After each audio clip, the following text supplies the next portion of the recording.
पुरुषोत्तम मास महत्तम द्वितीय अध्याय।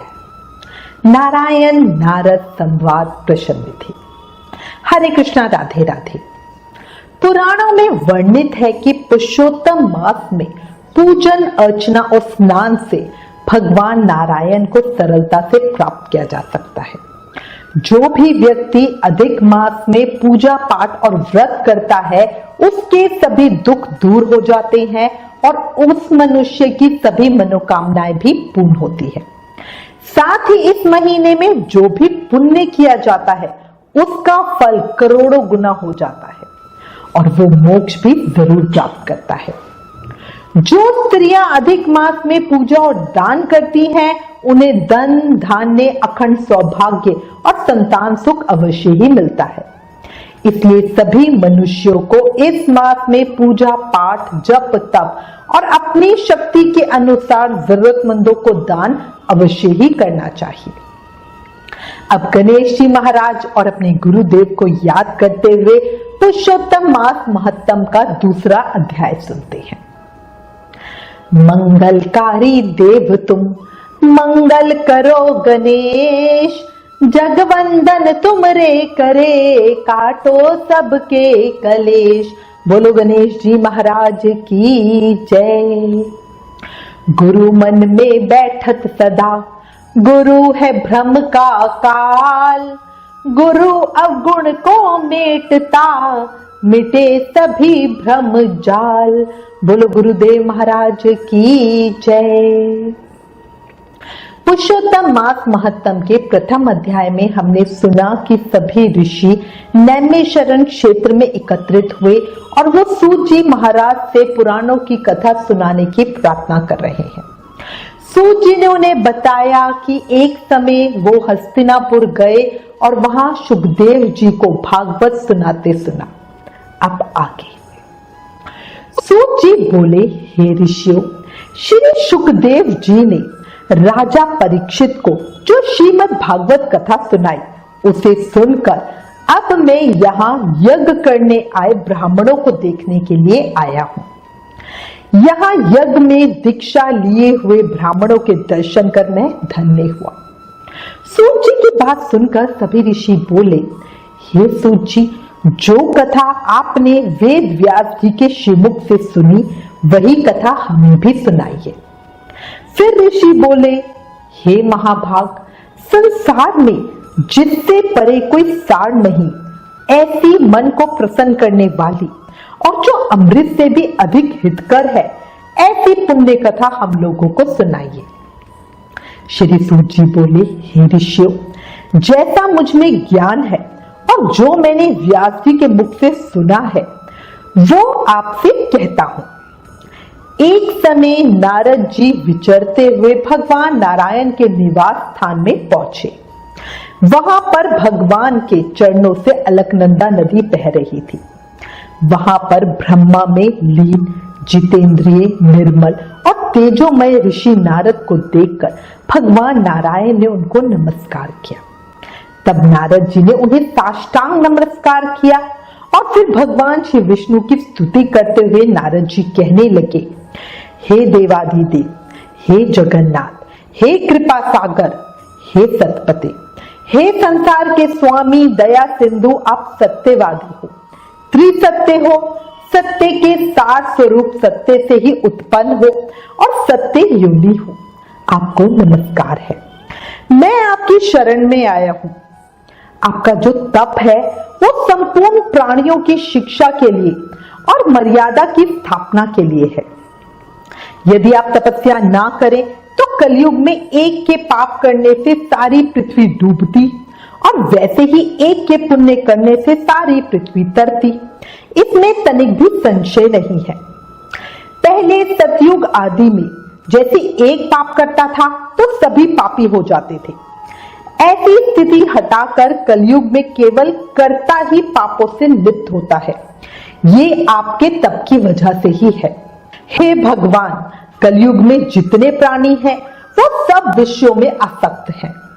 स्त्री पुत्रादि के मोह में फंसे हुए गृहस्थी लोगों का हित करने वाली लाभदायक कथा व्रत आदि कुछ विचार करके मुझे बतलाइए। मैं आपके मुखराविंद से कुछ सुनने की इच्छा से ब्रह्मलोक से यहाँ आया हूं। इस प्रकार नारद जी के वचनों को सुनकर भगवान आनंद से खिलखिला उठे और भुवन को पवित्र करने वाली पुण्य कथा आरंभ की। भगवान गोपों की स्त्रियों के मुख कमल के भ्रमर, रास के ईश्वर, रसिकों के आभूषण, वृंदावन बिहारी लाल, ब्रिज के पति आदि पुरुष भगवान की पुण्य कथा को कहना शुरू किया। भगवान हंसकर नारद जी से कहने लगे, हे नारद, अब तुम भगवान श्री कृष्ण की पुण्य कथा को सुनो। हे तात, जगत के विधाता और उसको एक पल मात्र में नाश करने वाले, उनके कर्मों को कहने वाला पृथ्वी पर कौन सामर्थ है। हे नारद जी, ऐसी कथा भी तुम जानते हो, पर फिर भी दरिद्रता को हरने वाला, यश और शेष पुत्रों को देने वाला, मोक्ष देने वाला तथा शीघ्र सेवन योग्य ऐसे अद्भुत पुरुषोत्तम मास महत्तम को कहता हूं। ये पुरुषोत्तम महत्तम दरिद्रता और वैद्य का नाश करने वाला है, यश का दाता, सत्पुत्र और मोक्ष को देने वाला है, अतः शीघ्र ही इसे सुनना चाहिए। नारद जी बोले, हे मुने, पुरुषोत्तम नामक कौन देवता है, उसका महत्तम क्या है, यह अद्भुत सा प्रतीत होता है, अतः कृपया कर आप मुझे विस्तार पूर्वक सब कहिए। सूत जी बोले, श्री नारद जी का वचन सुनकर श्री हरि नारायण पुरुषोत्तम मास में अच्छी तरह मन लगाकर बोले। भगवान श्री नारायण बोले, पुरुषोत्तम, ये जो इस मास का नाम पड़ा है उसका भी एक कारण है। पुरुषोत्तम मास के स्वामी दया सागर भगवान पुरुषोत्तम ही है, इसलिए ऋषिगण इसको पुरुषोत्तम मास कहते हैं। पुरुषोत्तम मास के व्रत करने से भगवान पुरुषोत्तम प्रसन्न होते हैं। नारद जी बोले, चैत्र आदि मास जो है वो अपने अपने स्वामी देवताओं से युक्त है, ऐसा मैंने सुना है, पर उनके बीच में पुरुषोत्तम नाम का मास नहीं सुना है। पुरुषोत्तम मास कौन है और पुरुषोत्तम मास के स्वामी कृपा के निधि पुरुषोत्तम कैसे हुए? हे कृपा निधि, आप मुझे इस मास का स्वरूप विधान के सहित कहिए। हे प्रभु सतपते, इस माह में क्या करना, कैसे स्नान करना, क्या दान करना, इस मास का जप, पूजा, उपवास आदि क्या साधन है, कहिए। इस मास के विधान से कौन से देवता प्रसन्न होते हैं और क्या फल देते हैं? हे तपोधन, इसके अतिरिक्त और जो कुछ भी तथ्य हो वो सब मुझसे कहिए। साधु दीनों के ऊपर कृपा करने वाले होते हैं, वो बिना पूछे कृपा करके सदुपदेश देते हैं।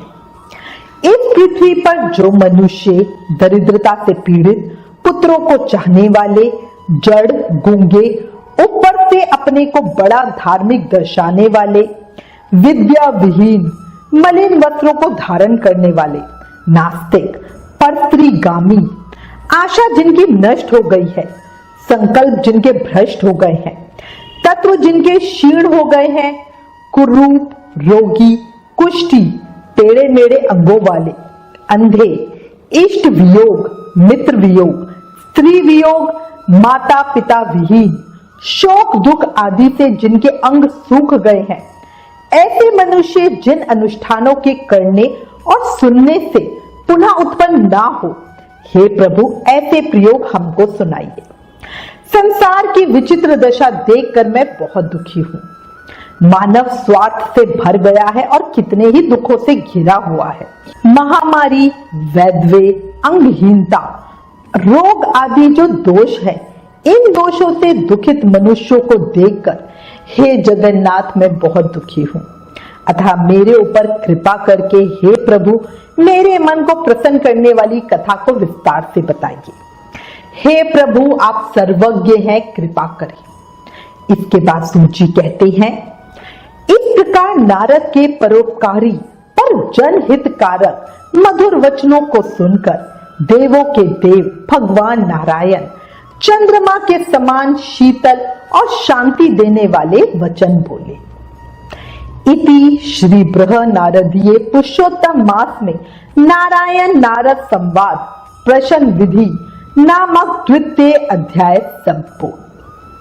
कल पुरुषोत्तम मास महत्तम के अध्याय 3 में आगे की कथा सुनेंगे।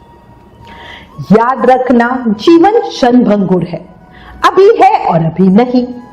जब हमें अगली घड़ी का भी पता नहीं कि क्या हो जाए, तो क्यों ना इस शरीर का उपयोग करके अभी कर्मों के बंधन से मुक्ति पा ली जाए। और इसका सबसे आसान रास्ता है नाम जाप करना।